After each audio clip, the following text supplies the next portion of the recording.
Hello listener, কেমন আছেন সবাই? আশা করি সবাই অনেক ভালো আছেন। সবাইকে স্বাগতম জানাচ্ছি নতুন একটি গল্পে। তো চলুন বেশি কথা না বাড়িয়ে গল্পে চলে যাওয়া যাক। আমার বিয়ে হয়েছে ১ সপ্তাহ হয়েছে, কিন্তু আমার স্বামীর সাথে আমার সম্পর্কটা তেমন ভালো না। বিয়ের রাত থেকে উনি আমাকে যতবার কাছে নিয়েছে তা শুধু শারীরিক চাহিদার জন্য। এর বাইরে উনি আমার সাথে ঠিকমতো কথাও বলে না। আমাদের বিয়ে হয়েছে পারিবারিক সূত্রে। আমার স্বামী আমাদের পরিচিত ছিল, কিন্তু ওনার ঢাকায় থাকার কারণে তেমন কোনো যোগাযোগ ছিল না। আমার শাশুড়ি কিছুদিন আগে গ্রামে বেড়াতে আসে, আর সেখানে আমাকে দেখে ওনার পছন্দ হয় আর বিয়ের প্রস্তাব পাঠায়। আমার পরিবারের আর্থিক অবস্থা মোটামুটি, আর আমি সবেমাত্র 12-এ পড়ি। পাত্রের তুলনায় আমি অনেক ছোট, কিন্তু পাত্র যোগ্য আর আর্থিক অবস্থা ভালো থাকার দরুন আমার পরিবার অমত করেনি। বিয়ের আগে আমি আমার স্বামীকে দেখিনি, আমার স্বামী আমাকে দেখতে আসেনি। বিষয়টা নিয়ে আমি একটু আপত্তি জানালে আমার মা বাবা বলেছিল যে ছেলে হয়তো মায়ের কথা শুনে তার মায়ের পছন্দের বাইরে বিয়ে করবে না, তাই মা যাকে পছন্দ করেছে তাকেই বিয়ে করবে। এজন্য হয়তো আলাদা করে দেখার কোনো প্রয়োজন মনে করেনি। কিন্তু মা, তবু ওনার মত আছে কিনা। আর উনি তো শহরে থেকে বড় হয়েছে, আর আমি গ্রামে, একটু দ্বিমত তো থাকতেই পারি। ওনার সাথে কথা বললে হয়তো ভালো হতো। মা একটু রাগ থেকে বলল, অমত থাকলে তো ছেলের মা সব জানাতো। আর বিয়ের ব্যাপারে তো এত নাক গলাতে হবে না তোর। এত ভালো পাত্র পাচ্ছিস, তবু আর মনে এত দ্বিধা কেন?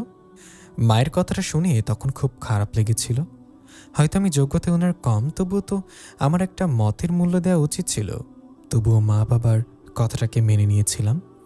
তারা যা বলেছে তাই করেছি। বিয়ের দিন যখন বরকে প্রথম দেখি, তখন মনটা বেশ আনন্দে নেচে উঠেছিল, কারণ মনে হয়েছিল আমি মা বাবার কথা শুনে ঠকিনি। আমি ওনাকে দেখে চোখ সরাতে পারছিলাম না। এত সুন্দর ছেলে আমার স্বামী হবে ভেবেই ব্যাকুল হয়ে যাচ্ছিলাম। কিন্তু সে খুশি আমার বেশিক্ষণ টেকল না। বাসরাতে আমার বর প্রথমে এসে আমাকে বলেছিল, তোমার মতো মেয়েকে বিয়ে করার কোনো ইচ্ছা আমার ছিল না। মা পছন্দ করেছে, আর মায়ের অসুস্থতার জন্য তোমাকে শুধু আমি বিয়ে করেছি। কথাটা শুনে খুব খারাপ লাগলো। মুখ ফুটে কোনো জবাব দিতে পারলাম না। কষ্ট হতে লাগলো খুব। চোখে ১ ফোঁটা শিশির বিন্দু নিয়েই ঘুমিয়ে পড়লাম। রাত তখন ২টা। খেয়াল করলাম কেউ আমার শরীরে নরম মাংসে হাত বুলাচ্ছে। আমি চিৎকার দিয়ে উঠতে নিতেই আমার মুখটা চেপে ধরল। আদো আদো আলোতে আমি চোখ মেলে দেখতে লাগলাম, এটা কে? খেয়াল করে দেখলাম এটা আমার স্বামী। বুঝে ওঠার আগে উনি আমাকে একের পর এক স্পর্শ করতে লাগলো। কেন জানি না, শেষ স্পর্শটা আমার শরীরে কাটার মতো লাগছিল। শারীরিক সেই সময়টাই আমার স্বামী আমাকে বেশ কয়েকবার জান ভালোবাসি তোমায় এই কথাটা বলেছে। যখন শারীরিক চাহিদাটা শেষ হয়ে গেল, তখন সে আমাকে রেখে চলে গেল। একেই বুঝি স্বামীর ভালোবাসা বলে।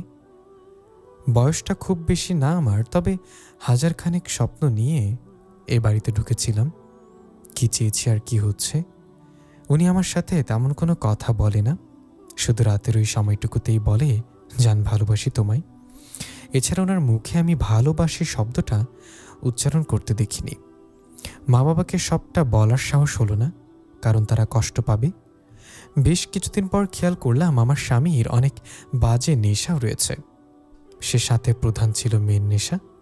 টাকা পয়সার অভাব আমার স্বামীর নেই। আমার শ্বশুর সাহেব মারা গিয়েছেন অনেক আগেই। আমার শাশুড়ি সবকিছু সামলিয়েছেন। এরপর আমি কাঁদতে কাঁদতে আমার শাশুড়িকে বললাম, মা, আপনার ছেলের সব বাজে নেশার কথা জানতেন, বিয়ের আগে একটু বলতে পারতেন। আমি কিভাবে এসব সহ্য করব আপনি বলুন। এক এক দিন এক এক মেয়ের সাথে থাকে, কিছু বললে গায়ে হাত তোলে। আমাকে আপনি বলেন কি করব? আমার শাশুড়ি মা আমার মাথায় হাত বোলাতে বোলাতে বললেন, প্রথম যেদিন দেখেছিলাম তখন বুঝেছিলাম তুমি অনেক বুদ্ধিমতী মেয়ে। সংসার ব্যবসা সামলাতে গিয়ে আমার তুর্যকে বেশি সময় দিতে পারিনি। আমার স্বামীর নাম তুর্য, আর আমার নাম ঈশিতা। কখন যে তুর্য বড় হয়ে গিয়েছে বুঝতে পারিনি। কাজের মানুষের কাছে বড় হয়েছে, তাই ওর খেয়ালটা আমি নিতে পারিনি। আর বুঝতে যখন পেরেছি সেটা অনেক সময় পার হয়ে গিয়েছে, তখন আমার করার কিছু ছিল না। মা, আমাকে ক্ষমা করে দিও। বিয়ে যেহেতু হয়ে গিয়েছে, একটু মানিয়ে গুছিয়ে নেওয়ার চেষ্টা করো। ভেবেছিলাম বিয়ের পর হয়তো সব ঠিক হয়ে যাবে, কিন্তু ঠিক হয়নি। তুমি একটু বোঝাও, তোমার সংসারটা তুমি গুছিয়ে নাও মা। মায়ের কথাগুলো শোনার পর আর কিছু বলতে মন চাইল না। কত সহজ করে উনি বলে দিলেন আমার সংসার আমি গুছিয়ে নিতে। অথচ কাকে নিয়ে সংসার গুছাবো যে কিনা আমাকে ভালোবাসে না, শারীরিক চাহিদার বাইরে কিছু ভাবতে পারে না, মদ সিগারেট নেশার সাথে মেয়ের নেশাও আছে। মনটা ভেঙে গেল। আমি আমার মাকে বলার পরও আমার মাও বলল, দেখ মা, মেয়েদের বিয়ে একবারই হয়, তুই আর হয়তো ঝগড়া করিস না, মানিয়ে নে, মানিয়ে সংসার করতে হয়। আমরাও মানিয়ে সংসার করছি। মায়ের কথাগুলো শুনলে আজকে নিজেকে বেশ পরগাছা মনে হতে লাগলো। কেউ আমার মনের কথা ভাবল না, আমার পরিস্থিতিটা চিন্তা করল না, যে যার মতো করে বলে দিল, বুঝে গিয়েছি হয়তো কার সুখের স্বপ্ন দেখে লাভ নেই, এই স্বপ্ন আর আমার কপালে টিকবে না। প্রতি রাতের একই ঘটনা, একই কাজ, খুব কষ্ট হলেও সহ্য করে নিতে হবে। সেদিন আমার পিরিয়ড হয়েছিল। আমি খেয়াল করলাম আমার স্বামী নেশা করে ঘরে ফিরেছে। আমি আমার স্বামীকে ধরে ঘরে ঢোকালাম, খাবার দিতে চাইলাম, খাবার খাবে না বলে দিয়েছে। আমার আর খেতে মন চাইল না, না খেয়ে শুয়ে পড়লাম। খানিকক্ষণ পর ওনার স্পর্শ অনুভব করলাম। ওনাকে বললাম, আমার তো এখন পিরিয়ড চলছে, দয়া করে এই সময়টা আমাকে কষ্ট দিবেন না, এমনিতেও আমার অনেক কষ্ট হয়। উনি আমার কথায় কোনো সাড়া না দিয়ে ওনার মতো যা করার করে নিল। আমার সেদিন মনে হয়েছিল কলিজাটা ফেটে যাচ্ছে। স্বামীরা বুঝি এমনই হয়। তখন ওনার মুখে ভালোবাসি শব্দটা আমার শুধুমাত্র যন্ত্রণা দেয়। অমানসিক এই যন্ত্রণায় কাতরাতে কাতরাতে সারা রাত পার করলাম। সকালে ওঠার শক্তি পাচ্ছিলাম না। কোনো রকমে উঠে কাপড় চেঞ্জ করলাম। মনে মনে কষ্ট পেতে লাগলাম। কাকে বলবো আমি এসব কথা? কাকে বলবো আমি আমার স্বামীর কাছে প্রতিদিন ধর্ষণ হচ্ছি? আইন তো এমন কোনো কথা বিশ্বাস করবে না। সবাইকে বললে বলবে নিজের স্বামী চাইবে না তো কে চাইবে? কিন্তু কি আমার মানসিক অবস্থাটা বুঝতে চাইবে না? নিজেকে আজ বেশ অসহায় লাগছে। এসব অত্যাচার সহ্য করতে পারছিলাম না। একবার মনে হচ্ছিল নিজেকে শেষ করে দিই, কিন্তু সে সাহসটা আর পেলাম না। কয়েকদিন পর একটা বিষয় জানতে পেরে কষ্টে বুক ফেটে গেল। আমার বাবা মা টাকার লোভে পড়ে ছেলের কোনো খোঁজ খবর না, এমনকি কি করে সেটা না জেনেও বিয়ে দিয়ে দিল। হায় রে সমাজ! এই সমাজে মানুষ শুধু টাকাটাই দেখে, ভালো মানসিকতা আর কেউ দেখে না। আজকে নিজেকে অনেক অসহায় মনে হতে লাগলো।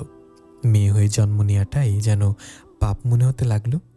কারণ আমি জানতে পারি আমার স্বামী আগে একটা বিয়ে করেছে, আর সে বউ তাকে ছেড়ে চলে গিয়েছে। কে বা থাকবে এমন মানুষের সাথে? আমি তো কষ্ট সহ্য করে বাধ্য হয়ে থেকেছি। আমার ভেতরে কষ্টটা বোঝার মতো ক্ষমতা কারণ নেই। আমার বাবা মা অর্থের লোভে পড়ে ছেলের খবরও ঠিক মতো নেয়নি। আজকে আমার মতো অসহায় আর কেউ আছে বলে মনে হচ্ছে না। ইচ্ছে করছে শাশুড়ি মাকে জিজ্ঞাসা করি কেন উনি সবটা লুকিয়েছেন, কিন্তু জিজ্ঞাসা করলেই বা কি হবে? উনি ওনার মতোই মন গড়া কয়েকটা জবাব দিবে আর বলবে মানিয়ে গুছিয়ে নিতে। আর আমার মাকে বলবে বিয়ে তো হয়ে গিয়েছে, এখন আর ঝামেলা করিস না, মানিয়ে নে, আমরা তো মানিয়ে নিয়েছি। কেউ আমার মনের দিকটা ভাবে না। তাই ওদের ওসব ভিত্তিহীন নীতি কথা শুনে কাউকে কিছু বলার মতো রুচি জাগলো না। সেদিন আর সব দিনের মতোই ঘরে বসেছিলাম। সারাদিন একা ঘরে বসে থাকা ছাড়া আর কোনো কাজ আমার নেই। নিজেকে খুব বন্দি পাখির মতো মনে হয় খাঁচার ভেতর থেকে উড়বার জন্য ছটফট করতেছি। ঠিক এমন সময় খেয়াল করলাম তুর্য এসেছে, সাথে একটা মেয়েও এসেছে। মেয়েকে বেশ অন্তরঙ্গভাবে ধরে আছে। মেয়ের সাথে এরকম অন্তরঙ্গভাবে আছে দেখে মনটা বেশ অশান্ত হয়ে গেল। নিজেকে কেন জানি না সামলাতে পারলাম না। তুর্যের কাছে গিয়ে বললাম, আপনি এত রাতে বাড়ি ফিরেছেন সাথে একটা অন্য মেয়ে নিয়ে?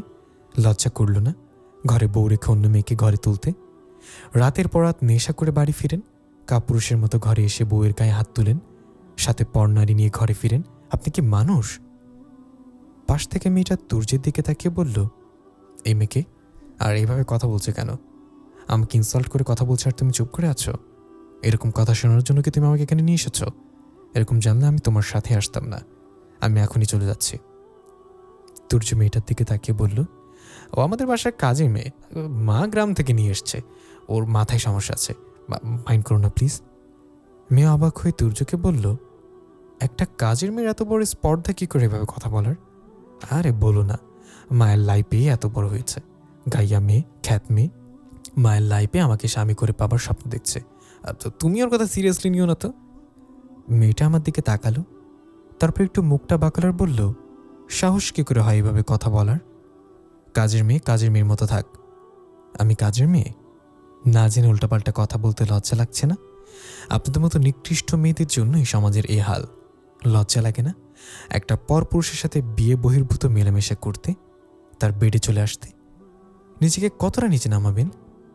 কি বলতে চাচ্ছ তুমি, বেয়াদব মেয়ে, গাইয়া ভূত? তুমি কি বুঝবে আধুনিক যুগের চালচলন? বড় তো হয়েছ গ্রামে থাকতে। আমি একটু হেসে জবাব দিলাম, ভাগ্যিস শহরে থেকে বড় হইনি। শহরে থেকে বড় হলে হয়তো নিজের সম্মান কি করে পরপুরুষের হাতে বিলি দিতে হয় খুব ভালো করে বুঝে যেতাম। নির্লজ্জ বেহায়াপানা শিখে যেতাম। আধুনিকতার নাম দিয়ে নোংরামি করে বেড়াতাম। ভাগ্যিস আমি স্মার্ট না। শার্ট প্যান্ট পরে ছেলেদের মতো বেশ ধরে নাইট ক্লাবে যাওয়ার বউ থাকা সত্ত্বেও পরপুরুষের সাথে ঢলাঢলি করা যদি স্মার্টনেস হয়, তাহলে এমন স্মার্ট আমি না, তার জন্য শুক্রিয়া আদায় করি। মেয়েটা আমার কথা শুনে আরও রেগে গেল, বোঝা যাচ্ছে। রেগে গিয়ে আমার উপর হাত তুলতে নিল, গায়ে হাত দেওয়ার জন্য। আমি হাতটা ধরে মুচড়ে দিয়ে বললাম, ভুলেও এই কাজ করার সাহস দেখাবেন না। আমি কোনো অযৌক্তিক কথা বলিনি যে আপনি গায়ে হাত তুলবেন আর আমি মেনে নেব। হাতটা একদম ভেঙে দেব। গ্রামে থেকে বড় হয়েছি, এর আগে অনেক গাছের ডালপালা ভেঙেছি। এই কোমল হাত ভাঙতে বেশিক্ষণ সময় লাগবে না। ভুলেও গায়ে হাত তোলার দুঃসাহস দেখাবেন না। খেয়াল করলাম মেয়েটা আমার কথা শুনে বেশ রাগান্বিত হলো। কোনো রকমে আমার হাত থেকে ওনার হাতটা ছাড়িয়ে নিয়ে তুর্যকে বলল, তুমি কি আমাকে অপমান করার জন্য এখানে নিয়ে এসেছো? আমি আর এক মুহূর্তে এখানে থাকবো না। তুর্য আমার দিকে তাকালো। তুর্যের চোখ রাগে লাল হয়ে আছে। আমার দিকে তাকিয়ে আমাকে কষিয়ে একটা চড় দিয়ে বলল, সাহস কি করে হয় তোমার ওর সাথে এমন আচরণ করার? আর বের হও রুম থেকে। এই বলে আমার গলাটা ধাক্কা দিয়ে আমাকে বের করে দিল। যে জায়গায় নিজের স্বামী ঠিক না, সেই জায়গায় আর কথা বলতে মন চাচ্ছিল না। কোনো রকমে উঠলাম। খেয়াল করলাম মেয়েটা আমার দিকে তাকিয়ে আছে, আর একটু হাসি দিয়ে দরজাটা লাগিয়ে দিল। কি যে কষ্ট হচ্ছিল তখন বলে বোঝাতে পারবো না। কষ্টে বুকটা ফেটে যাচ্ছিল। তবু নিজেকে সামলিয়ে নিয়ে পাশের রুমে গেলাম। হায় রে কপাল, আমার যে ভালোবাসাটা পাওয়ার অধিকার ছিল সে ভালোবাসা পাচ্ছে অন্য একটা মেয়ে। আমার শাশুড়ি তো দিব্যি আমার চিন্তা রেখে ব্যবসা করছে। আমাকে নিয়ে ভাবার মতো কারো সময় নেই। এত টাকা তো আমি চাইনি। কোনো মেয়েই তার স্বামীর ভাগ কাউকে দিবে না। আর আমার কি পুরা কপাল, নিজের চোখের সামনে এত কিছু করছে বলতে পারছি না। সবটা মুখ বুজে সহ্য করতে হচ্ছে। আজকে বড্ড অসহায় লাগছে আমার। মাকে ফোন দিলে এসে একই নিত্যবাক্য শোনায়। আর কত সহ্য করবো আমি? অসহায়ত্বের মাত্রা কতটা তীব্র হলে এমন লাগে আজকে বুঝতে পারছি। প্রয়োজনের অতিরিক্ত টাকা মানুষকে সব দিতে পারলেও ভালোবাসাটা দিতে পারে না। ভালোবাসার জন্য দরকার সুন্দর একটা মানসিকতার, যা সবার হয় না। মেয়েটার সাথে যতক্ষণ তুর্য এক রুমে ছিল, আমার বুকে ততক্ষণ একটা অজানা ঝড় বয়ে চলছিল। যন্ত্রণা আমাকে গ্রাস করছিল। কোনোভাবেই মানতে পারছিলাম না, নিজেকে সামলাতেও পারছিলাম না। এটা সহ্য করার মতো না। কেন জানি হুট করে আমার মধ্যে এক অজানা সাহস জাগলো প্রতিবাদ করার। আমি মনে সাহস জুগিয়ে দরজা ধাক্কাতে লাগলাম। খানিকক্ষণ পর তুর্য দরজা খুলল। আমাকে দেখে তুর্যের রাগটা আরও দ্বিগুণ হলো।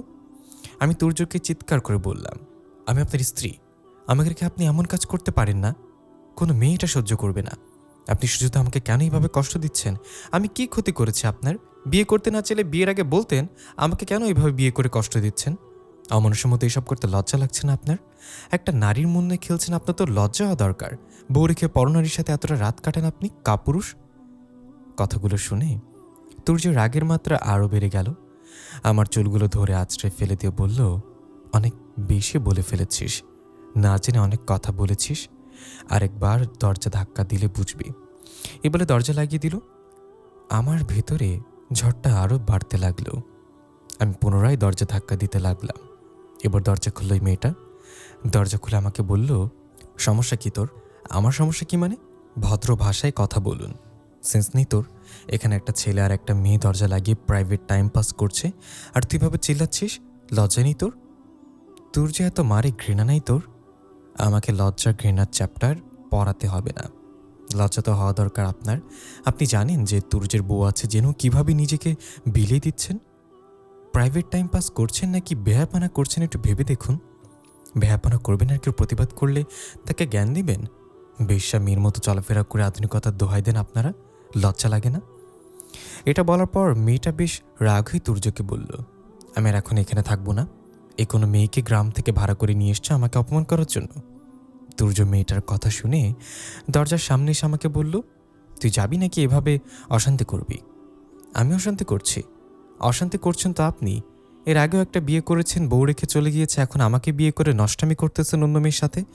আপনার মতো অমানুষ কেউ আগে আছে বলে মনে হয় না। আগের বউটা চলে গিয়ে বেঁচে গিয়েছে, আর আমি তো বেঁচে থেকেও মরে আছি। আমার এই কথাটা শোনার পর তুর্যের রাগের পরিমাণ তীব্র থেকে তীব্রতর হতে লাগলো। আমাকে বলল, এখান থেকে যা। আমি বেশ জোরালো গলায় বললাম, যাব না। কি করবেন? এই মেয়েকে বিদায় না করলে যাব না। একের পর এক তর্ক হতে লাগলো। তর্কের এক পর্যায়ে তুর্য আমাকে কষিয়ে চড় দিতে নিল।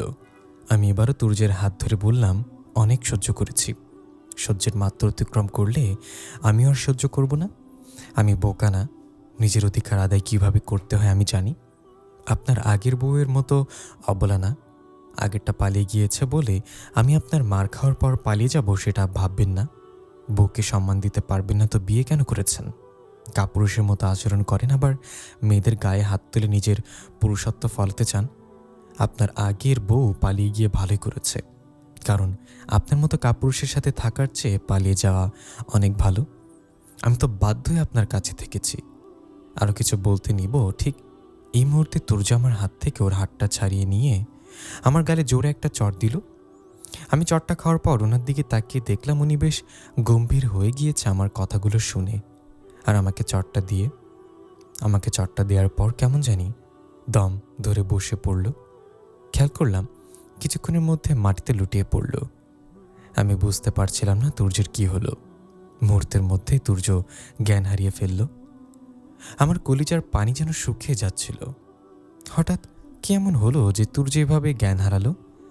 আমি তুর্যকে ধরে ডাকতে লাগলাম। তুর্যের কোনো সেন্স কাজ করছিল না। আমি পানি এনে তুর্যের মুখে ঝাপটা দিতে লাগলাম। তুর্যের জ্ঞান ফিরছিল না, তবুও এর মধ্যে তুর্যের রুমে থাকা মেয়েটা চলে গেল। বাড়িতে শুধু আমি একা। আমার শাশুড়িমা বাইরে। এখন কি করব কোনোভাবেই বুঝতে পারছিলাম না। অনেকটা অসহায়ের মতো নিজেকে মনে হলো। আমার কোনো আলাদা মোবাইলও নাই যে কাউকে কল দিব। আমার শরীরটা বেশ কাঁপতে লাগলো। কোনোভাবেই তুর্যের জ্ঞান ফিরছিল না। আমি কোনো দিশা না পেয়ে তুর্যের মোবাইলটা খুঁজতে লাগলাম। তুর্যের মোবাইলটা দেখলাম ওয়ার্ড্রোবের ওপরে পড়ে আছে। মোবাইলটা কাঁপা কাঁপা হাতে নিলাম। এর আগে কখনো ওনার মোবাইল আমি হাতে নিইনি। যতবার মায়ের সাথে কথা বলছি সেটা শাশুড়ি মায়ের ফোন দিয়ে, তাই মোবাইলটা নিতেও আমার বেশ ভয় লাগছে। তবুও সাহস করে মোবাইলটা হাতে নিলাম। মোবাইলটা একটা চাপ দেওয়ার সাথে সাথে লক স্ক্রিনে একটা মেয়ের ছবি ভেসে উঠল। বেশ সুন্দর পরিপাটি একটা মেয়ে। মনের মধ্যে প্রশ্ন জাগলো, এই মেয়ে কে? কে হতে পারে? হতে পারে কোনো বাইরের মেয়ে। ওনার জীবনে তো মেয়ের অভাব নেই, এসব ভেবে লাভ নেই। কিন্তু মোবাইলটা লক করা খুলব কিভাবে? মাথায় যেন কিছুই ঢুকছে না। একের পর এক চেষ্টা করতে যেতে লাগলাম, কিন্তু কোনো কাজ হচ্ছিল না। হুট করে মনে হলো মোবাইলে তো ফিঙ্গার দেয়া আছে, তাই তাড়াহুড়া করে ওনার কাছে গেলাম। ওনার হাতটা দেওয়ার সাথে সাথে মোবাইলের লকটা খুলল। লকটা খোলার সাথে সাথে খেয়াল করলাম ওই মেয়েটার আরেকটা ছবি। আমি বেশ চমকালাম। এটা কোন মেয়ে? আর এই মেয়ের ছবি ওনার ফোনে কেন? 7-5 ভাবার সময় এখন না, তাই 7-5 না ভেবে আমি আমার শাশুড়ি মাকে কল দিলাম। শাশুড়ি মাকে সবটা খুলে বললাম। আমার শাশুড়ি মা বললেন, না জেনে এত কিছু না বললেও পারতে। আমি ডাক্তারকে ফোন দিচ্ছি, কিছুক্ষণের মধ্যেই পৌঁছাবে। তুমি ওকে পানির ঝাপটা দিতে থাকো, দেখো জ্ঞান ফিরে কিনা। এই বলে উনি ফোনটা কেটে দিলেন। আমার শাশুড়ি ফোনটা কাটার পর আমি ওনার শরীরে হাত দিয়ে দেখতে লাগলাম ওনার শরীরটা ঠান্ডা হয়ে যাচ্ছে। আমি ওনার শরীরটা মালিশ করতে লাগলাম। খানিকক্ষণের মধ্যে ডাক্তার চলে আসলো। ডাক্তার তুর্যকে দেখে বলল, রোগীর অবস্থা তো তেমন ভালো মনে হচ্ছে না, রোগীকে এখনই হাসপাতালে নিতে হবে। কথাটা শুনে আমি ভয় পেয়ে গেলাম। মনে মনে নিজেকে বেশ অপরাধী মনে হতে লাগলো। কেন জানি না মনে হতে লাগলো এসবের জন্য আমি দায়ী। আমার উচিত হয়নি ওনাকে এভাবে বলা। আজকে ওনার কিছু হলে নিজেকে ক্ষমা করতে পারবো না। এর মধ্যে অ্যাম্বুলেন্স চলে আসলো। ওনাকে নিয়ে হাসপাতালে গেলাম। আমার শাশুড়ি মা তুর্যের এই অবস্থা শুনে বেশ স্তব্ধ হয়ে গেল। ফোনটা কেটে দিল। আমি অ্যাম্বুলেন্সে করে হাসপাতালে গেলাম। তুর্যকে ইমার্জেন্সিতে নিয়ে গেল। আমি বাইরে অপেক্ষা করতে লাগলাম। আমার মনটা বেশ ছটফট করতে লাগলো। এতটা বাড়াবাড়ি আমার করা উচিত হয়নি, কিন্তু কেন উনি এভাবে জ্ঞান হারালো আমার মাথায় সেটাও আসছে না। খানিকক্ষণ পর ডাক্তার এসে বলল, রোগীর ছোটোখাটো একটা অ্যাটাক হয়েছে, এক সাইড অবশ্যই গিয়েছে, প্রচণ্ড মানসিক আঘাতে এমন হয়েছে। জ্ঞান ফিরতে আরও কিছুক্ষণ সময় লাগবে, আর হাঁটা চলা তেমন করতে পারবে না, কথা বলতে পারবে না।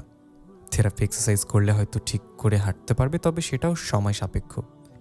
আপনার শাশুড়িকে জিজ্ঞাসা করেন কোথায় এসেছে, ওনাকে সবটা বুঝিয়ে বলা হয়েছিল এর আগে, তবুও কেন সতর্ক হয়নি? আমি কিছুটা অবাক হয়ে জিজ্ঞাসা করলাম, এর আগেও বলা হয়েছিল মানে? এর আগেও ওনার এরকমটা হয়েছিল? তখনই ওনাকে না করে দেওয়া হয়েছিল যে কোনো রকম উত্তেজিত যেন না করা হয়। তবে ওনাকে এভাবে কী বিষয় উত্তেজিত করলো সেটা জানা দরকার। আপনার শাশুড়ি কোথায়? মা জ্যামে আটকে আছে, কাছাকাছি চলে এসেছে। এর আগে কী জন্য এমন হয়েছিল আমাকে বলুন প্লিজ। সেটা আপনি আপনার শাশুড়ির কাছ থেকে জেনে নেবেন। আপাতত কিছু টাকা অ্যাকাউন্টে জমা দিতে হবে, সেটার ব্যবস্থা করুন। আমি কাঁদতে কাঁদতে বললাম, আমার হাতে তো এখন টাকা নেই, মা আসলে সবটা দিবেন। আপনি চিকিৎসা করতে থাকুন। আচ্ছা ঠিক আছে। চিকিৎসা চলছে, আপনার শাশুড়ি আসলে দ্রুত আমার সাথে যোগাযোগ করতে বলবেন। আচ্ছা। তুর্যের এই অবস্থার জন্য আমি দায়ী। কেন যেন এমন হলো? আল্লাহ আমার আর কত পরীক্ষা নেবেন জানি না। আমার ভেতরটা পুড়ে ছাই হয়ে যাচ্ছে, ভেতরটা বেশ শূন্য শূন্য লাগছে। কেন আমি এমন করতে গেলাম, এই প্রশ্নটা আমাকে কুরে কুরে খাচ্ছে। চিৎকার করে কাঁদতে মন যাচ্ছে, তবুও কাঁদতে পারছি না। হুট করে খেয়াল করলাম মা এসেছে। মাকে দেখে একটু ভরসা পেলাম, দৌড়ে মায়ের কাছে গেলাম। মা, ডাক্তার সাহেব বলেছে আপনাকে দ্রুত ওনার সাথে যোগাযোগ করতে। আমি ডাক্তারের সাথে কথা বলে এসেছি। এখন তুর্য একটু ভালো আছে, তবে এবার এক সাইড প্যারালাইজড হয়ে গিয়েছে। এর আগে এমন হয়েছিল, অনেক চিকিৎসক থেরাপি নেওয়ার পর ভালো হয়েছিল। এখন আবার কি হয়েছে, কি হবে কে জানে। কে ওর দেখাশোনা করবে, আমি সে টেনশনে আছি। মা, আপনি দেখাশোনার চিন্তা করবেন না, সেটা আমিই করতে পারবো। কিন্তু এর আগে ওনার এরকম কেন হয়েছিল এগুলো বলতে গেলে রাত ফুরে যাবে, তবুও কথা শেষ হবে না। মা, আমি ওনার স্ত্রী, আমার জানার অধিকার অবশ্যই আছে। আপনি না লুকিয়ে আমাকে বলুন প্লিজ। কি শুনবে মা? তুমি কি সহ্য করতে পারবে শুনলে? এত কিছু সহ্য করতে পেরেছি, আর কঠিন কিছু হলেও পারবো? কপাল তো এমনিই ফাটা, আর কত ফাটাবে? আপনি বলুন। তাহলে শুনো। তুর্য তখন ভার্সিটিতে পড়তো। তুর্যের সাথে লামিশা নামের এক মেয়ের রিলেশন হয়। প্রথমে ভালো বন্ধুত্ব হয়, পরে আস্তে আস্তে সেই বন্ধুত্ব রূপ নেয় প্রেমে। তুর্যের তখন মদের নেশা, অন্য কোনো মেয়ের নেশা ছিল না। তখন আমার সোনার টুকরা ছেলে ছিল তুর্য। লামিশার সাথে বন্ধুত্বটা আস্তে আস্তে প্রেমে গড়ায়। বেশ ভালোই কাটছিল ওদের সম্পর্ক। একদিন আমার ছেলে এসে আমাকে লাজুক মুখে বলল, মা, একটা কথা বলবো, রাগ করবে না তো? আমি হাসতে হাসতে উত্তর দিলাম, কি কথা? রাগ করবো কেন? টাকা লাগবে? আরে মা, টাকা লাগবে না। তবে? কিরে, আটকে গেলি যে? না মা। কিরে, লজ্জায় লাল হয়ে যাচ্ছিস, মেয়েদের মতো ঘটনা কি? আমার ছেলের লজ্জা মাখা মুখে উত্তর দিল, মা, আমি লামিশাকে খুব পছন্দ করি। তুমি যদি চাও আমি ওকে বিয়ে করতে চাই। আমারও মনে মনে লামিশাকে বেশ পছন্দ ছিল। মেয়েটা সুন্দরীও ছিল আর শিক্ষিতও, আচার ব্যবহার অনেক ভালো। তাই আমি ছেলের প্রস্তাবে আর অমত করিনি। তুর্যকে হাসতে হাসতে বললাম, এতে লজ্জা পর কি আছে? লামিশাকে আমারও বেশ পছন্দ। কবে ওদের বাড়ি যাবে আমাকে বলিস? তুর্য মাথা চুলকাতে চুলকাতে জবাব দিল, তুমি যদি যাও কালকেই যাবো ওর বাসায়। অন্য কোথাও ওর বিয়ের জন্য প্রেশার দিচ্ছে, এই জন্য যত তাড়াতাড়ি যাওয়া যায় ততই ভালো। আচ্ছা, কালকে যাব তাহলে, ওদেরকে জানাতে বল। পরদিন সকালে আমি আর তুর্য লামিশাদের বাসায় যাই। লামিশার মা বাবার কাছে বিয়ের প্রস্তাব রাখি। তারাও অমত করেনি। তারাও হাসি মুখে বলেছিল, ছেলে মেয়ে পছন্দ করেছে, এখানে আমাদের অমতের কিছু নেই। কিছুদিনের মধ্যেই লামিশা আর তুর্যের বিয়ে হয়। বেশ ভালোই কাটছিল ওদের সংসার, কোনো ঝগড়া বিবাদ কিছুই ছিল না। হাসি খুশি সুখী সংসার বলতে পারো। মা এবার কথাগুলো বলে একটু দম নিতে লাগলেন। আমি বুঝতে পারলাম না, এত সুখী সংসার রেখে লামিশা কেন চলে গেল। তার মানে লামিশা কি পরকীয়াতে জড়িয়ে পড়েছিল? আমি মাকে প্রশ্ন করলাম, মা, লামিশা কি তাহলে পরকীয়াতে জড়িয়ে পড়েছিল অন্য ছেলের সাথে? মা একটা দীর্ঘশ্বাস ফেলে বলল, না, এমন কিছু হয়নি। তাহলে? জানি না লামিশার কি হয়েছিল, কোথায় গিয়েছে আর কেন গিয়েছে। লামিশাকে 5 বছর যাবৎ পাওয়া যাচ্ছে না। বিয়ের 1 বছর পর যে কোথায় চলে গিয়েছিল বুঝতে পারিনি, জানতে পারিনি। অনেক খোঁজ নিয়েছি, খোঁজ পাইনি। সবাই তো বলে বসলো পালিয়ে গিয়েছে অন্য ছেলের সাথে। তুর্য এখন ভাবে হয়তো লামিশা পালিয়ে গিয়েছে। এরপর থেকে তুর্যের বদ অভ্যাসগুলো বাড়তে থাকে। অনেকবার বিয়ের কথা বলেছে কিন্তু রাজি হয়নি। লামিশাকে কোনোভাবেই তুর্য ভুলতে পারেনি। লামিশার কথা শুনলেই তুর্য রেগে যায়। লামিশা চলে যাবার পর এমন একটা অ্যাটাক হয়েছিল, আর আজকে তুমি ওকে সেসব নিয়ে বেশ কথা শুনিয়েছ, তাই আবার এমন হলো। আমার ভিতরে একটা প্রশ্ন জাগলো, তাহলে লামিশা কোথায় গেল? মনে মনে বেশ অপরাধ বোধও হলো, কারণ না জেনে ওনাকে আমি অনেক কষ্ট দিয়েছি। এমনটা করা আমার উচিত হয়নি। কথা শুনতে শুনতেই ভোর হয়ে গিয়েছে। মসজিদে ফজরের আজানের ধ্বনি শোনা যাচ্ছে। আমি অজু করে নামাজে দাঁড়ালাম। রবের কাছে আমার স্বামীর সুস্থতা কামনা করলাম। আমার দুই নয়নের শ্রাবণের মেঘ যেন বেয়ে চলেছে। নামাজ শেষ করে এসে দেখলাম ডাক্তার সাহেব এসেছে। ডাক্তার সাহেবকে উদ্বিগ্ন গলায় জিজ্ঞাসা করলাম, তুর্যের অবস্থা কেমন? ডাক্তার সাহেব স্বস্তি ভরা গলায় জবাব দিলেন, আমরা তো ভেবেছিলাম উনি হাঁটতে চলতে পারবে না, কিন্তু তো ক্ষতি ওনার হয়নি। হাঁটতে চলতে পারবে, তবে কথা বলতে পারবে না। ওনার মুখের ব্যায়ামগুলো বেশি বেশি করাতে হবে, আর ওনার সামনে বেশি বেশি কথা বলতে হবে, তাহলে হয়তো কথা বলতে পারবে আবার। আর আবারও সাবধান করে দিচ্ছ, ওনাকে কোনোভাবে উত্তেজিত করা যাবে না কিন্তু। আমি শান্ত সুরে জবাব দিলাম, সেটা মাথায় থাকবে। আমি কি একটু দেখা করতে পারি ওনার সাথে? হ্যাঁ পারবেন, তবে যে কোনো একজন যেতে পারবেন। আপনাদের ভিতরে কে যাবেন ভেবে একজন যান। আমি কথাটা শুনে চুপ হয়ে গেলাম। মনে হয় আমার শাশুড়িমা যেতে চাইবে, কিন্তু ঠিক এই মুহূর্তে আমার শাশুড়িমা আমার মাথায় হাত বোলাতে বোলাতে বলল, মা তুমিই যাও। কথাটা শুনে আমি স্থির থাকতে পারলাম না। দৌড়ে তুর্যের কাছে চলে গেলাম। দেখলাম উনি তাকিয়ে আছে। আমি ওনাকে ধরে কাঁদতে লাগলাম। উনি আমাকে ছাড়াতে চাইলেও আমি ওনাকে ছাড়তে চাইলাম না। ধরে কাঁদতে কাঁদতে বললাম, আমাকে ক্ষমা করে দিন, আমি আর এমন করব না। আমি কিছু না জেনে এমন করেছি, আপনি যে সুস্থ আছেন এতে আমি খুশি। একের পর একে সব বলতে লাগলাম। হঠাৎ করে খেয়াল করলাম তুর্য আমায় চিমটি দিয়ে বসলো। আমি তুর্যের চিমটি খেয়ে তুর্যের দিকে তাকিয়ে দেখলাম তুর্য কিছু একটা বলতে চাচ্ছে কিন্তু পারছে না। হাতের ইশারা দিয়ে কি যেন বোঝাতে চাচ্ছে। অনেকক্ষণ পর বুঝলাম উনি খাতা কলম চাচ্ছে। আমি একটা খাতা কলম জোগাড় করে ওনাকে দিলাম। উনি কি একটা যেন লিখছেন। লেখার পর আমাকে দেখালেন। আমি লেখাটা দেখে বেশ লজ্জা পেয়ে বসলাম। উনি লিখেছেন, তুমি আমার উপর এভাবে হামলে পড়ছো কেন? আর যা হয়েছে তো হয়েছে, এটা নিয়ে আমার কোনো অভিযোগ নেই, এতে মাপ চাইতে হবে না। আর দয়া করে আমাকে ঝাপটে ধরে আমার উপর হামলে পড়ো না। আমি লজ্জায় লাল মুখ মাথা নেড়ে বললাম, আচ্ছা। 2 দিন হাসপাতালে থাকার পর ওনাকে বাসায় নিয়ে গেলাম। ডাক্তারের কথা মতো ওনার সাথে অনেকক্ষণ কথা বলতে লাগলাম। বেচারা মাঝে মাঝে আমার কথা শুনে হাসে, আবার বিরক্ত হয়, কিন্তু আমার কথার ফুলঝুরি আর থামে না। উনি বিরক্ত হয়ে খাতায় লিখল, তুমি এত বকবক কেন করছো পাগলের মতো? বেশ বিরক্ত লাগছে। আমার রাগ ওঠার আগে এখান থেকে বের হও তো। হ্যাঁ, আপনার কথায় আমি বের হয়ে যাই, আর আপনি এভাবে পড়ে থাকেন। তা আমি বের হওয়ার পর আপনার সেবা কী করবে শুনি? ওই দিন বাসে যে রূপবানকে নিয়ে এসেছিলেন, যে রূপবানের জন্য আমাকে ঘর থেকে বের করে ওনার সাথে থেকেছিলেন, সে রূপবান তো আপনার এই হাল দেখে চলে গিয়েছিল। ওইগুলো তো আসে টাকার জন্য। কেন আপনি এসব করবেন? আমি আপনার স্ত্রী। একজন মানুষের জন্য তো আপনি আরেকজনকে কষ্ট দিতে পারেন না। আর সবাই তো এক না। আর এটা ভাববেন না যে আমি চলে যাব। চলে যাওয়ার হলে তো এত কিছু সহ্য করতাম না। আপনি শুধু আমার থাকেন। আপনার এই অবস্থা না হলে জানতামই না আমি আপনাকে কতটা ভালোবেসেছি। আপনি যখন হাসপাতালে ছিলেন তখন উপলব্ধি করেছি যে আমি আপনাকে মনের অজান্তে অনেক ভালোবেসে ফেলেছি। আর শুনেন, আজকে নাকি চকলেট ডে, তাই আপনার জন্য চকলেট এনেছি। উনি আবারও বিরক্ত মাখা মুখে কাগজে লিখলেন, তুমি যাও তো, আমি চকলেট খাবো না। আর পরের বার ঘরে আসলে একটা কস্টেপ নিয়ে আসবা। আমি কিছুটা অবাক হয়ে জিজ্ঞাসা করলাম, আপনি কস্টেপ দিয়ে কী করবেন? কাগজে লিখে জবাব দিল, তোমার মুখে মারব। আমি হাসি মুখে বললাম, আপনি চকলেট না খেলে কিন্তু আমি আরও বকবক করব। জানেন তো, কলেজে আমি অনেক বকবক করতাম। আমার পাশে কেউ বসতো না আমার কথা বলা জ্বালায়। কাগজের গোটা গোটা অক্ষরে হাসি হাসি মুখে লিখে জবাব দিলেন, সে তোমাকে দেখে বোঝা যাচ্ছে। আর চকলেট খানা দাও, আমিও খাচ্ছি। আর তুমি এখন বিদায় হও। আমি চকলেটটা দিয়ে চোখ টিপুনি মেরে বের হয়ে গেলাম। খানিকক্ষণ পর ওনার রুমে এসে বেশ চমকে গেলাম, কারণ উনি কাগজে লিখেছেন, সরি তোমাকে এতদিন এভাবে কষ্ট দেওয়ার জন্য। তোমার সব ঠিক আছে, তবে তুমি বকবকটা একটু বেশি করো। বকবকানি আমার একদম ভালো লাগে না। আমি ওনার এই লেখাটা পড়ে এত খুশি হয়েছে যে কি বলবো। আমি খুশিতে নাচতে নাচতে বললাম, বকবক তো একটু করতেই হবে, না হলে আপনি সুস্থ হবেন না। কাগজে পুনরায় লিখলেন, তোমার মতো এরকম বকবক লামিশাও করতো। কেমনে পারো তো বকবক পকপক করতে? লামিশার কথা শুনে কেন জানি লামিশাকে দেখে বেশ হিংসা লাগলো। হিংসার পাহাড়টা নাক ফুলে বের হলো। নাক ফোলাতে ফোলাতে বললাম, আপনি মনে হয় লামিশাকে খুব বেশি ভালোবাসতেন, তাই না?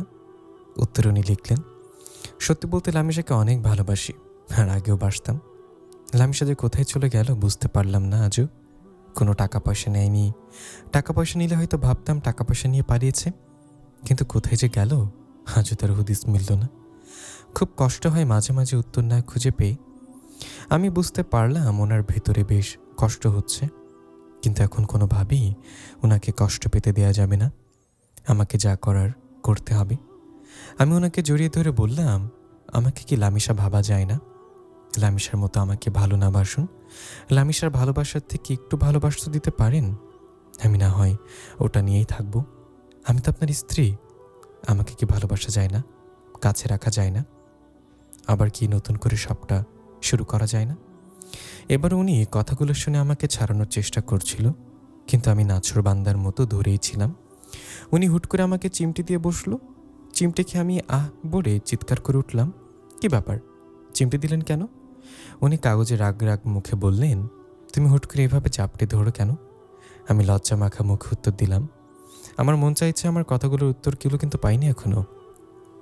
উনি গজগজ করে কাগজে লিখলেন, সব তো শুরু করা যায়, তবে আমার যে অনেক বদ অভ্যাস সেগুলো একদিনে ঠিক হবে না। আর লামিশার জায়গায় দিতে পারবো না ওকে। আমি ওকে যে কতটা ভালোবাসি বলে বোঝাতে পারবো না। ওর জায়গা না দিয়ে যতটা পারা যায় শুরু করব। যাক, উনি যে নতুন করে সবটা শুরু করতে রাজি হয়েছে এটাই অনেক। আমি একটু হেসে বললাম, আমার শুধু একটা রিকোয়েস্ট, আপনি কোনো রূপবান বাসায় আনবেন না, মানে মেন নেশাটা বাদ দিতে হবে। উনি মাথা ঝাঁকিয়ে বললেন, আচ্ছা। আমার যে কি খুশি লাগছে বলে বোঝাতে পারবো না। এত খুশি আগে কখনো লাগেনি। আমি এখন বলতে পারবো এটা আমার ঘর, আমার সংসার। তুর্যকে আবার জাপটে ধরে বললাম, আমি অনেক খুশি হয়েছি, আমার এতেই হবে। আমি আপনাকে অনেক ভালোবেসে ফেলেছি। উনি আবারও আমাকে চিমটি দিয়ে বসলো। চিমটি খেয়ে আমি ওনাকে ছাড়লাম। উনি আবারও লিখলেন, তোমার সমস্যা কি? আর এভাবে ঝাপটে ধরো কেন? ঝাপটে ধরতে না করেছি না? হুট করে ঝাপটে ধরে একদম দম বন্ধ করে দাও। তোমার মতো পাগল কম দেখেছি। আমি একটু কপালটা কুঁচকে কানটা ধরে জিহ্বায় কামড় দিয়ে জবাবে বললাম, জানি না কেন এমন করে ফেলি, অটো হয়ে যায়। পড়ালেখা কতদূর করেছ? এইচএসসি দেব, সামনে পরীক্ষা। এই মেয়ে, তোমার সামনে পরীক্ষা, তুমি এখানে এবার সময় নষ্ট করছো? না মানে আমি তো বই নিয়ে আসিনি তো, এই জন্য। উনি আমার কাগজে লিখে বললেন, মাকে গিয়ে এটা দিয়ে আসবে। কাগজটা হাতে নিয়ে দেখলাম উনি লিখেছেন, মা, ঈশিতার সামনে পরীক্ষা। আমি না হয় জানতাম না, তুমি তো জানতে, তাহলে বই কেন কিনে দাওনি? আজকে বই কিনে দাও। আমি দৌড়ে লেখাটা মায়ের কাছে নিয়ে গেলাম। মা লেখাটা পড়ে হাসতে হাসতে বললেন, তোর যে একটু পড়া পাগল ছেলে ছিল, তোমাকে দেখো পড়ার জন্য কত প্রেশার দেয়। আজকে তোমার জন্য যদি বই না কিনে আনি দেখবে আমার উপর রাগ করে বসবে। আমি তোমার জন্য বই কিনে আজকে আনবো। এখন তুমি তুর্যের গোসলের ব্যবস্থা করো। আচ্ছা মা, আমি যাচ্ছি। এই বলে আমি তুর্যের রুমে গিয়ে তুর্যকে ধরে বাথরুমে নিয়ে যেতে লাগলাম। বেচারা জানি কি বলতে চাচ্ছে। বেচারার হাতে খাতা কলমও নাই, আর কিছু বলতেও পারছে না। আমি তুর্যকে জোরে করে গোসলখানে এনে গোসল করাতে লাগলাম। বুঝতে পারছিলাম উনি বেশ রেগে যাচ্ছে, তবুও গোসল করাতে লাগলাম। গোসল শেষে ওনাকে বললাম, হয়েছে, এবার রুমে যান, এই তোয়ালেটা পরে, আর খাটের ওপর কাপড় রাখা আছে, পরে নেবেন। তুর্য আমার হাত থেকে তোয়ালেটা জোরে টান দিয়ে রুমে প্রবেশ করলো। আমিও গোসলটা সেরে ফেললাম। গোসল থেকে বের হয়ে বেশ সারপ্রাইজ পেলাম, কারণ এত অল্প সময় যে শাশুড়িমা বই নিয়ে আসছে বুঝতে পারিনি। চকচকা তকতকা বইগুলো যেন টেবিলের উপর জলকাচ্ছে, আর তুর্য সেগুলো হাত দিয়ে দেখছে। কি যে আনন্দ লাগছে। আমি আনন্দের চোটে তুর্যকে গিয়ে আবার ঝাপড়ে ধরে ছেড়ে দিলাম। জিব্বায় কামড় দিয়ে কান ধরে বললাম, ভুল করে ফেলেছি, আবেগে আবেগে রাগ করবে না প্লিজ। উনি মুচকে হাসি দিয়ে হাতে ইশারা দিয়ে বললেন, ঠিক আছে, আর আমাকে হাতের ইশারা দিয়ে বুঝালেন এখন যেন খেয়ে পড়তে বসি। আমি মাথা নেড়ে হ্যাঁ বলে দৌড়ে খাবার নিয়ে আসলাম, ওনাকে খাবার দিলাম, নিজেও খেতে বসলাম। উনি আমাকে ভালো ভালো মাছের পিস দিয়ে ইশারা করে খাওয়ার জন্য। আমি কত করে বললাম আপনি খান না, উনি কথা শুনলই না। উনি বোঝালো আমাকে অনেক পড়তে হবে আর খেতে হবে। খাওয়ার পর্ব শেষ করে পড়তে বসলাম। কতদিন পর বই হাতে নিলাম, নতুন বইয়ের গন্ধ যেন আমাকে মাতাল করে দিচ্ছে। বইগুলো দেখে খুশিতে নাচতে লাগলাম। ঠিক এই সময় খেয়াল করলাম তুর্য আমার ঘাড়ে তার ঠোঁট দিয়ে সুরসুরি দিচ্ছে। আজকে তুর্যের স্পর্শ আমার কাছে অন্যরকম লাগছে। মনে হচ্ছে এ স্পর্শ পেয়ে আমি আবেগে ডুবে যাচ্ছি। নিজেকে সামলানোর ব্যর্থ চেষ্টা করলাম। মুহূর্তের মধ্যে কি যেন অনুভূতি জাগলো বুঝতে পারিনি। তুর্যের ভালোবাসার স্পর্শ পেয়ে ভালোবাসার সাগরে ডুবে গেলাম। শীতল অনুভূতিতে মনটা শান্ত হয়ে গেল। প্রবল ঝড় যেন সবকিছু তছনছ করে দিয়ে আবার থেমে গেল। এক পশলা ভালোবাসার মেঘ আমার চোখ দিয়ে নামলো। ইস, এই ভালোবাসার ছোঁয়াই তো আমি এতদিন খুঁজছিলাম। আজকে পেয়ে যেন আমার অশান্ত মন শান্ত হলো। আমি স্বস্তি পেলাম। তুর্যকে অনেকক্ষণ জড়িয়ে ধরে রাখলাম। আদো হাতে তুর্য আমার কপালে পড়ে থাকা চুল সরিয়ে একটা চুমু এঁকে দিল। মনের গহীনে থাকা সব কষ্ট যেন নিমিষেই মিলে গেল। আমি এক আদুরে লজ্জাবতী লতা হয়ে গেলাম। খানিকক্ষণ পর তুর্যের থেকে নিজেকে ছাড়াতে চাইলাম, কিন্তু তুর্য ছাড়ল না। মনে মনে ভাবতে লাগলাম, এত ভালোবাসা আমার কপালে সইবে তো? ভাবতে ভাবতে নিশ্চুপ হয়ে গেলাম। তুর্যের চিমটি খেয়ে ভাবনার ঘোর কাটল। আমি তুর্যকে ছেড়ে উঠলাম আর বললাম, হুট করে চিমটি দিলেন কেন? তুর্য ইশারা দিয়ে বলল, আমি এত চুপ হয়ে আছি কেন? আমি বললাম, এমনি। পরের দিন সকালে খেয়াল করলাম তুর্য কোথায় জানি যাচ্ছে। আমি জিজ্ঞাসা করলাম, আপনি অসুস্থ শরীর নিয়ে কোথায় যাচ্ছেন? তুর্য কাগজে গোটা গোটা অক্ষরে লিখলেন, আমি এখন ঠিক আছি, আর একটু বাইরে যাচ্ছি। আর এখন আবার জাপটে ধরো না, আমি বাইরে থেকে এখনই চলে আসব। আর মায়ের ফোনটা হাতে রেখো, মাঝে মাঝে মেসেজ দিব, ওকে? আর তুমি এখন পড়তে বসো। এই বলে উনি চলে গেলেন। আমি পড়তে বসলাম। খানিকক্ষণ পর উনি মেসেজ দিলেন, তোমার বডি সাইজ কত? মেসেজটা দেখে কেমন জানি লাগছিল। হুট করে উনি বডি সাইজ জিজ্ঞাসা করলে কেন? আমি একটু লজ্জা পাচ্ছিলাম। মেসেজের রিপ্লাই সাইজটা বললাম, কিন্তু কিছুটা রাগও হলো। কতটা শয়তান, কী সব জিজ্ঞাসা করে। বেশ কিছুক্ষণ পর কলিং বেলের শব্দ পেয়ে দৌড়ে গেলাম। বুঝতে পারলাম উনি এসেছে। দরজা খুলে দেখলাম উনি দাঁড়ানো হাতে কিছু জিনিসপত্র নিয়ে। আমি সব কিছু নিজ হাতে নিয়ে ওনাকে সাথে করে রুমে ঢুকলাম আর বললাম, লজ্জা কি নাই আপনার? কী সব মেসেজ দেন? উনি হাসতে হাসতে ইশারা দিল, ব্যাগগুলো খুলো। আমি ব্যাগগুলো খুলে অবাক হয়ে গেলাম, কারণ উনি আমার জন্য অনেকগুলো জামা, ড্রেস আর শাড়ি এনেছে। বেশ ভালোই কাটছিল আবার দিনগুলো। তুর্যকে নিয়ে কিছুদিন পর হাসপাতালে যাই। হুট করে তুর্য কথা বলতে শুরু করেছে। তুর্যকে কথা বলতে দেখে আমার আনন্দের মাত্রাটা যেন বেড়ে গেল। মনে হচ্ছে খুশিতে আমার কথায় আটকে যাচ্ছে। কিছুক্ষণ চুপ হয়ে গেলাম ওর কথা শুনে। তারপর হাতটা জড়িয়ে ধরে বললাম, তুর্য, আপনি কথা বলছেন? আমার কানকেও বিশ্বাস করতে পারছি না, আমার খুশিতে কথা আটকে যাচ্ছে। তুর্য আমার হাত থেকে তার হাতটা ছাড়িয়ে জবাব দিল, হ্যাঁ, কথা বলতে পারছি। আচ্ছা ঈশিতা, তুমি এখন চলে যাও, বাকিটা আমি সামলে নিতে পারবো। তুমি বাসে যাওয়ার পড়তে বসো, বাসে গিয়ে পড়া শেষ করো, আমি এসে দেখব। ড্রাইভারকে বলে দিচ্ছি তোমাকে বাসায় নিয়ে যেতে, আর আমি ডাক্তারের সাথে কথা বলে খানিকক্ষণ পর আসছি। কিন্তু তুর্যকে ছেড়ে যেতে কেন জানি না আমার একটু ভালো লাগছে না। তাই তুর্যকে বললাম, আমি থাকি না আপনার সাথে, পড়া আমি সারা রাত পরে কমপ্লিট করে দিব, প্লিজ প্লিজ প্লিজ থাকি। তুর্য গম্ভীর গলায় জবাব দিল, তোমাকে যেতে বলেছি, তুমি যাও তো, আর বিরক্ত করো না, যা বলছি তাই করো। আমি চুপচাপ হয়ে মন খারাপ করে বললাম, আচ্ছা যাচ্ছি, তাড়াতাড়ি আসবেন কিন্তু। উনি শান্ত স্বরে বলল, যাও, আসবো তো বলছি, এবার যাও। আমি ওই জায়গা থেকে চলে আসলাম। মাকে সবটা বললাম। মাও বেশ খুশি হলো। মা আমার মাথায় হাত বোলাতে বোলাতে বললেন, সব তোমার জন্য হয়েছে মা। আমি লজ্জা পেয়ে গেলাম নিজের প্রশংসা শুনে। কিছুটা লজ্জা পেয়ে ওনাকে বললাম, মা, আমি এখন যাই, পড়তে বসতে হবে। এসে যদি দেখে পড়া কমপ্লিট হয়নি তাহলে আমাকে মারবে, আমি যাই। মা হাসতে হাসতে বলল, যাও। আমি চলে আসলাম আমার রুমে। আমার রুমে এসে পড়তে লাগলাম, কিন্তু মনটা পড়ে রইল তুর্যের কাছে। বারবার ওর কথা মনে পড়ছে, কখন যে আসবে এটা ভেবে মন আনচান করছে। ইস, কাউকে ভালোবাসলে বুঝি এমনই হয়। বেশ অস্থির লাগছে, অস্থিরতা যেন কাটতে পারছে না, পড়তেও পারছি না ঠিক করে, সময় যেন কাটছে না। অনেকক্ষণ পর তুর্য আসলো। তুর্যকে দেখে মনে অস্থিরতা যেন কাটলো, মনের সব কষ্ট যেন দূর হলো। আমার ভেতরের বয়ে যাওয়া জ্বর যেন থেমেই শীতল হয়ে গেল। আমি তুর্যকে বললাম, আপনি এসেছেন, আমার আপনার জন্য মন কেমন করছে। হ্যাঁ বুঝছি, যাও পর গিয়া। কিন্তু তুর্য আসার পর থেকে কেমন জানি অস্থির ছিল। আমি বুঝতে পারলাম না তুর্যের কি হলো। অনেক জিজ্ঞাসা করলাম, তুর্য কোনো জবাব দিল না। তুর্যের জবাব না পেয়ে বেশ ব্যাহত হলাম, কিন্তু তুর্য তবুও কোনো জবাব দিল না।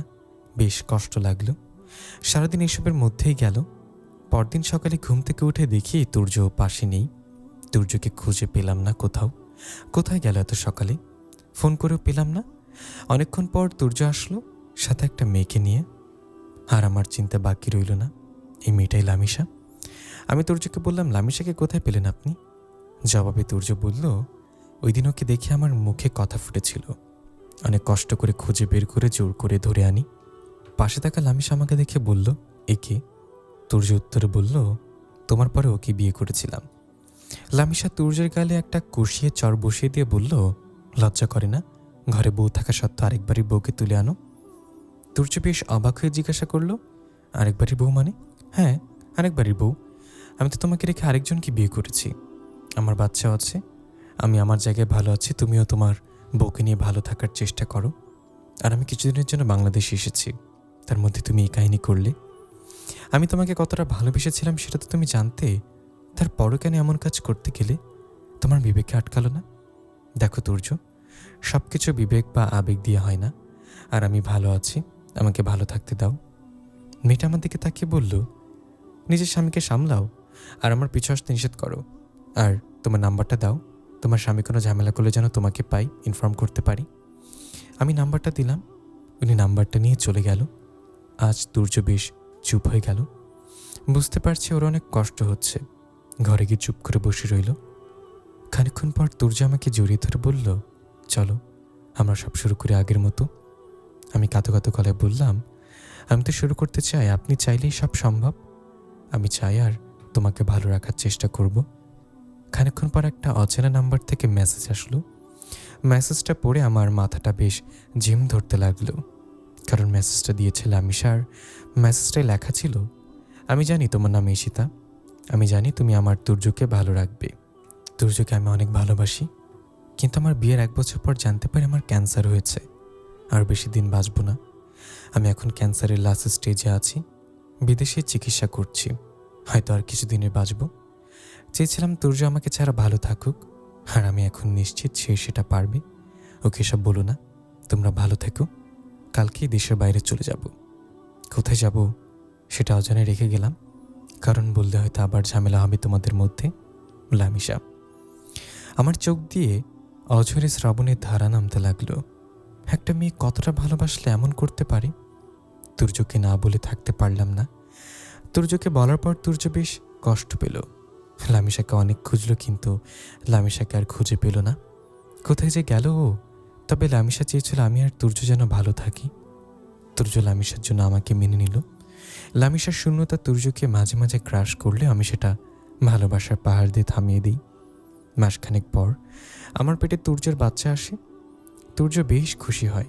আমার যখন 9 মাস চলে আসে, তখন আমার ঠিকানায় একটা চিঠি আর গিফট আসে। খুলে দেখে বেশ অবাক হয়ে যায়। এগুলো সব লামিসা পাঠিয়েছে। চিঠিটা পড়ে নিজেকে সামলাতে খুব কষ্ট হচ্ছিল। চিঠিতে লেখা ছিল, প্রিয় ঈশিতা, তুমি যখন চিঠিটা হাতে পাবে তখন হয়তো আমি দুনিয়ার মায়া ত্যাগ করে উপরে চলে যাব। তোমার বাচ্চা হবে শুনেছি। তোমার বাচ্চার জন্য আমার পক্ষ থেকে কিছু জিনিস দিয়ে গেলাম। তুর্যের কিছু পছন্দের জিনিস আমার কাছে ছিল, সেগুলো আগলে রাখার দায়িত্ব তোমাকে দিলাম। আর আমার তুর্যকে আগলে রেখো, সংসারটা মন দিয়ে করো, কারণ এটা যে তোমার ঘর, তোমার সংসার। আর শুনেছি মেয়ে হবে, মেয়ের নাম রেখো পড়ি। আশা করি আমার কথাটা রাখবে। ইতি, লামিসা। আমি চিঠিটা পড়ে তুর্যকে চিঠিটা দিয়ে জড়িয়ে ধরে কাঁদতে লাগলাম। তুর্য চিঠিটা পড়ে কাঁদতে লাগলো। একটা মেয়ে কতটা ভালোবাসতে পারে লামিসাকে না দেখলে বুঝতাম না। কিছুদিন পর আমার পরি জন্ম নিল।